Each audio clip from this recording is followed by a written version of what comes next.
Greetings, ghouls, and welcome to another talk about horror television. Before we get into it, please take a moment to go check out my newly launched merch shop.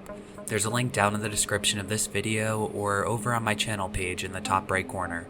Thank you. Tonight, we're exploring the perfect episode of Tales from the Crypt.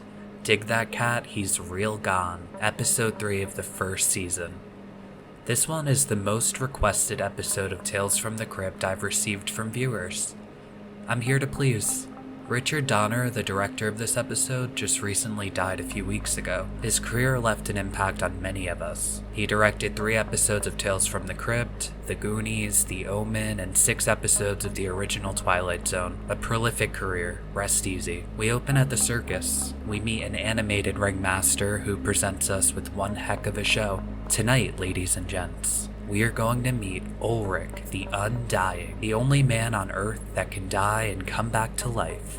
He enters a coffin and they lower him down and bury him 6 feet deep. We get some backstory on the mystical Ulrich. He was once living in a box out on the streets. A doctor found him one night and offered Ulrich all of his life savings if he consented to an experiment. Ulrich agrees and goes back to his lab. The doctor tells him he's going to take part of a cat's brain and fuse it into Ulrich's, which should in theory award Ulrich 9 lives. The surgery goes surprisingly well. When Ulrich wakes up, he has a horrible headache. The doctor has one final test for him. Ed, how do I know I've got 9 lives? They sought to kill you.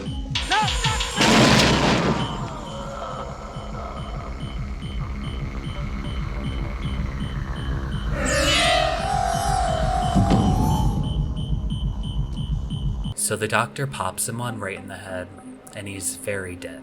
It doesn't take long for him to come back to life. The doctor and Ulrich decide to partner up to exploit his new ability for some cold hard cash. The doctor pitches Ulrich the Undying to a ringmaster, who agrees. Ulrich's first performance, he's submerged underwater in a tank for a full hour. He makes dinner plans with a lovely blonde assistant before dropping dead. It takes noticeably longer than the last time he died for him to spring back to life, and the crowd leaves displeased. The performers freak out, and he wakes up just in time. When he wakes up, he confirms his dinner plans and yells, "Resurrection!" alerting the crowds to come back and check it out. They make $10,000 from that performance, and Ulrich takes his honey out on a date. It takes them no time at all to plan the next show to kill him again. At the next show, Ulrich gets hanged in a sweet cowboy suit. He gets his chunk of the money and has some fun in his trailer before the doc could get a word in. The next night, Ulrich takes a ride with the doctor. Ulrich speeds up to 100 miles per hour before crashing the car right into a wall, killing them both. Later on, we have another show to attend. This one is probably my favorite out of the bunch. They get really creative. They do a raffle to determine who will pull the plug and fry him. And out of everyone, it's a hilarious elder lady, and she's so thrilled. Ulrich dedicates this death to the memory of the doctor. Are you ready? You bet your ass I'm ready. I'm ready to die. Then nuke 'em! Go for it, Grandma!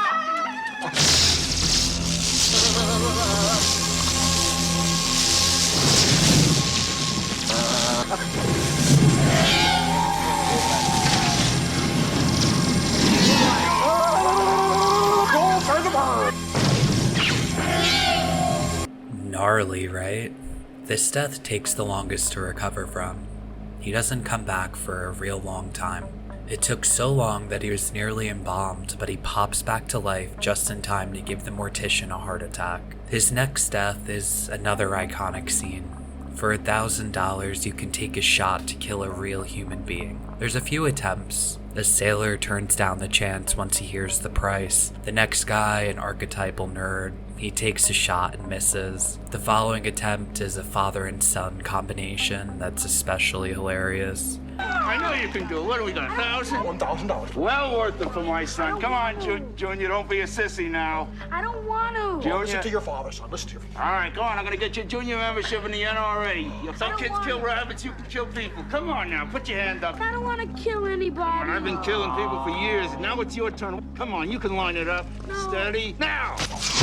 Another shot and another miss. The next man that steps up is a state fair archery champion. Unsurprisingly, he shoots Ulrich right through the heart. The man wins the bloody bow, and the crowd goes crazy. Later on, when Ulrich's back alive, he's in the trailer with his honey. The ringmaster enters his trailer to pay him his 80% cut. He asks his lady if she wants to skip out of town and take a lengthy global vacation. She has other plans, however. She stabs him in the back and steals his $60,000. Ouch. That evening, he convinces the ringmaster to pay him 100% of the proceeds for this next show. This time, they're burying him 6 feet under. And that's where he's been narrating the story from all along.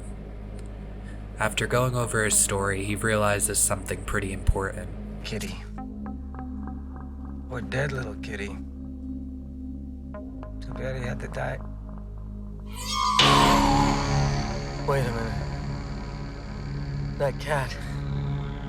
It died. It already died once. It only had 8 lives left. Oh my god. This poor schmuck miscounted his lives. The men who buried him hear one final screech from underground, but they decide not to investigate it any further, leaving Ulrich to actually die down there. To pay respect, a pretty kitty says one final goodbye to the inevitably dead Ulrich. What do you think of this one? I got a huge kick out of it. This is one of the Tales from the Crypt episodes I never mind revisiting because it's a tense yet enjoyable ride. I love the setting in a carnival or a circus.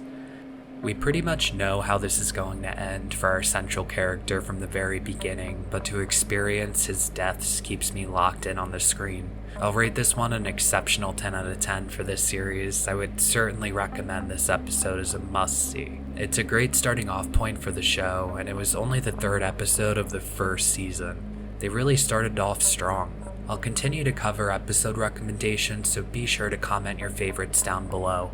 Thank you, patrons, for making this video possible. For just a few bucks a month, you can help out a bunch over on Patreon. Let me know what you think of the new merch line as well. Each product is limited and they'll be retired out for a new design eventually. So if you really like something, be sure to get it before it's too late. Feel free to use the code YouTube10 for 10% off your order exclusively for my beloved YouTube audience. That coupon is good until the end of August. I'll keep you up to date on new ones in the future. But that's all I have. Thank you endlessly. Be well and stay spooky.